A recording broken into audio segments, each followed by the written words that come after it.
Hello friends, അങ്ങനെ നമ്മുടെ പത്രമാറ്റു പുതിയ പോലെ നമ്മുടെ അബി ഒടുവിൽ ആ സത്യം തിരിച്ചറിയുകയാണ്. നാഗേന്ദ്രൻ തന്റെ അച്ഛനാണെന്ന്. വേറൊന്നുമല്ല, നമ്മുടെ നാഗേന്ദ്രനും അവന്തികയും തമ്മിൽ സംസാരിച്ചിരിക്കുന്നത് കണ്ടിട്ട് നമ്മുടെ അബി ദേഷ്യപ്പെട്ട് നമ്മുടെ അവന്തികയോട് ചോദിക്കുന്നുണ്ട്, ഇത് ആരാടി എന്ന് ചോദിക്കുമ്പോൾ നമ്മുടെ നാഗേന്ദ്രൻ തന്നെയാണ് പറയുന്നത്, സ്വന്തം അച്ഛനെ തിരിച്ചറിയാത്ത മകൻ എന്നും പറയുന്നുണ്ട്. അപ്പൊ തന്നെ നമ്മുടെ അബി നമ്മുടെ അച്ഛനെ കെട്ടിപ്പിടിക്കുന്നുണ്ട്.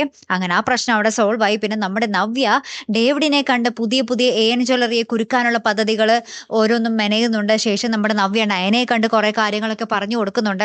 ഏറ്റവും ലാസ്റ്റ് നമുക്ക് കാണുവാൻ സാധിക്കുന്ന കാഴ്ച എന്താണെന്ന് വെച്ചാൽ, നമ്മുടെ നവ്യ ക്ഷേത്രത്തിൽ പോകുന്ന സമയത്ത് അവിടെ ക്ഷേത്രത്തിന്റെ ഉള്ളിൽ വെച്ച് നവ്യ ഒന്ന് തട്ടി വീഴുന്നുണ്ട്. അപ്പൊ കൃത്യമായിട്ട് നമ്മുടെ മുത്തശ്ശൻ അവിടെ ഉണ്ടാവും. മുത്തശ്ശൻ നമ്മുടെ നയനയെ എടുത്ത് പിടിക്കുന്നുണ്ട്, ആശ്വസിപ്പിക്കുന്നുണ്ട്, പിന്നീട് ഹോസ്പിറ്റലിൽ എത്തിക്കുന്നുണ്ട്. അപ്പൊ അവിടെ നമ്മുടെ നയനെ നോക്കുമ്പോൾ മുത്തച്ഛൻ പക്ഷേ ഭയങ്കര ദേഷ്യത്തിൽ തന്നെയാട്ടോ. മുത്തച്ഛൻ പറയുന്നുണ്ട്, വേണ്ടപ്പെട്ടവരൊക്കെ വിവരം അറിയിച്ചിട്ടുണ്ട്, അവർ വന്നവരെ ഞാനിവിടെ ഇരുന്നോളാം എന്നും പറഞ്ഞ് നയനയുടെ മുഖത്ത് പോലും നോക്കാതെ മാറി നിൽക്കുന്ന ഒരു രംഗങ്ങളാണ് ഏറ്റവും ഒടുവിൽ നമുക്ക് കാണുവാൻ സാധിച്ചതേ. ബാക്കി കാത്തിരുന്നതിനെ കാണാട്ടോ. അപ്പോൾ മറക്കാതെ നിങ്ങൾ ഓർക്കേണ്ട ഒരു കാര്യം എന്താണെന്ന് വെച്ചാൽ, അടുത്തൊരാഴ്ച 8:30 മുതൽ 9:30 വരെ നമ്മുടെ പത്രമാറ്റം ഉണ്ടാവും കേട്ടോ. എന്തായാലും നമുക്ക് കാത്തിരുന്നതിനെ കാണാം. അപ്പോൾ അടുത്തൊരു വീഡിയോയുമായി വരുന്നത് വരയ്ക്കും ഗുഡ് ബൈ.